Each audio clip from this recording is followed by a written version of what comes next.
Hello and welcome to another episode of defence circle. आज का हमारा टॉपिक है कश्मीर कॉन्फ्लिक्ट। इससे पहले कि हम वीडियो शुरू करें, आपसे गुजारिश है कि अगर आपने चैनल को सब्सक्राइब नहीं किया तो इसको सब्सक्राइब कर लें और बेल आइकन को भी प्रेस कर दें, because there is always more to come.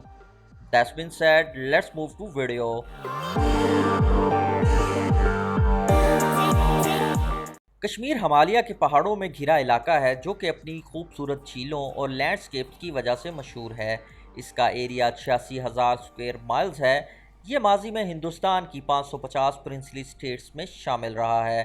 Princely states ऐसे इलाके थे जिनको ताज बरतानिया ने बराह रास्त कब्जे में नहीं लिया और इनके राजा और बादशाहों को नीम खुद मुख्तारी हासिल रही है। इन स्टेट्स को तकसीम के वक्त पाकिस्तान और हिंदुस्तान में शामिल होने का भी इख्तियार दिया गया था। कश्मीर माजी में बहुत बार जंग का निशाना बना है, सो हम ज़्यादा तफसील में जाए बगैर करीब से आगाज़ करते हैं जब इसको अंग्रेज़ों ने एक प्रिंसली स्टेट के तौर पे रिकग्नाइज़ किया। अंग्रेज़ों ने 18वीं सदी तक हिंदुस्तान पे अपने कब्ज़े को मजबूत कर लिया था, लेकिन रंजीत सिंह की वजह से अभी पंजाब पे कब्ज़ा मुमकिन ना हो सका था। इस वक्त रंजीत सिंह के ज़ेर हुकूमत इलाकों में कश्मीर भी शामिल था। इस इलाके पे रंजीत सिंह की नुमाइंदगी गुलाब सिंह कर रहे थे। रंजीत सिंह की वफ़ात के बाद पंजाब की सिख हुकूमत ज़वाल का शिकार हो गई और कोई काबिल जानशी सामने ना आ सका। अंग्रेज़ों ने इस मौके पर सिख रियासत में गद्दारों की तलाश शुरू कर दी। बहुत जल्द वो गुलाब सिंह और लाल सिंह जैसे कई गद्दारों को अपने साथ मिलाने में कामयाब हो गए। इन गद्दारों ने अपने हमवतनों के ख़िलाफ़ अंग्रेज़ों का साथ दिया। सिख हुकूमत को शिकस्त हुई और मुआहदा लाहौर तय पाया। अंग्रेज़ों ने जंग के खर्चे की वसूली के लिए 1.5 करोड़ रुपए का मुतालबा रखा, जो कि सिख रियासत के लिए तकरीबन नामुमकिन था।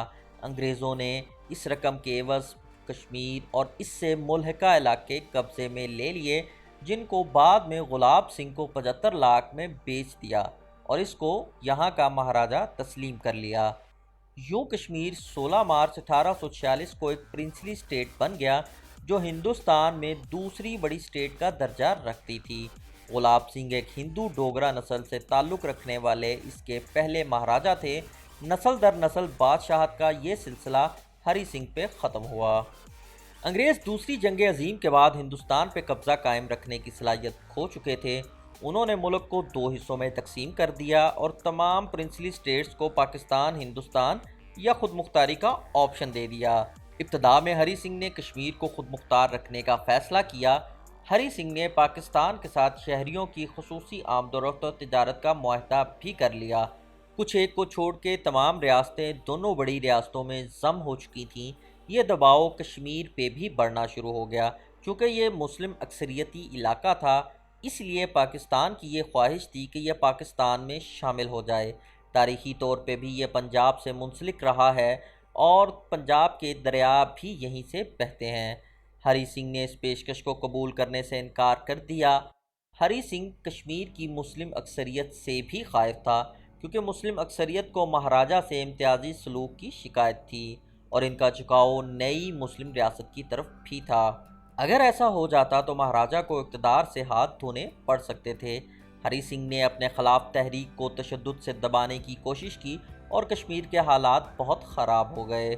1947 में पाकिस्तान के पठान कबाइलियों ने कश्मीर को महाराजा से छुड़वाने और पाकिस्तान में शामिल करने के लिए कश्मीर पे चढ़ाई शुरू कर दी।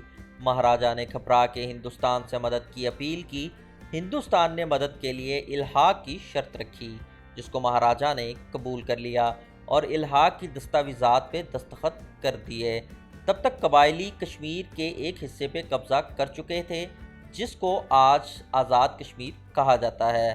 पाकिस्तान और हिंदुस्तान इस इलाके में आमने सामने आ गए तो बैनुल अक़वामी कम्युनिटी ने सीज़ फायर करवा दिया। कुछ हिस्सा पाकिस्तान और कुछ हिस्सा हिंदुस्तान के पास रहा। तय ये पाया कि राय शुमारी होगी और यह खित्ता अपनी मर्ज़ी से पाकिस्तान या हिंदुस्तान का हिस्सा बन सकेगा, मगर इस राय शुमारी पर दोनों मुल्कों का इत्तफाक ना हो सका और पाकिस्तान और हिंदुस्तान के दरमियान बड़ी जंगों के बावजूद भी यह खित्ता आज भी डिस्प्यूटेड है। एशिया का स्विट्ज़रलैंड कहलाने वाला कश्मीर हिंदुस्तान में एक खसूसी खुद मुख्तार स्टेट का दर्जा रखता था, जिसको इंडिया ने अगस्त 2019 में ख़त्म करके अपना बाज़ाब्ता तौर पे हिस्सा बना लिया। اس کے بعد پاکستان نے بھی اس کو مکمل طور پہ اپنی حدود میں دکھانا شروع کر دیا۔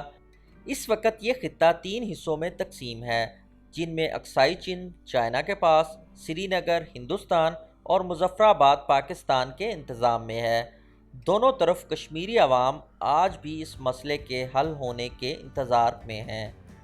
آج کے لیے بس اتنا ہی، بہت جلد ایک نئی ویڈیو کے ساتھ حاضر ہوں گے۔ اپنا خیال رکھیے گا، اللہ حافظ۔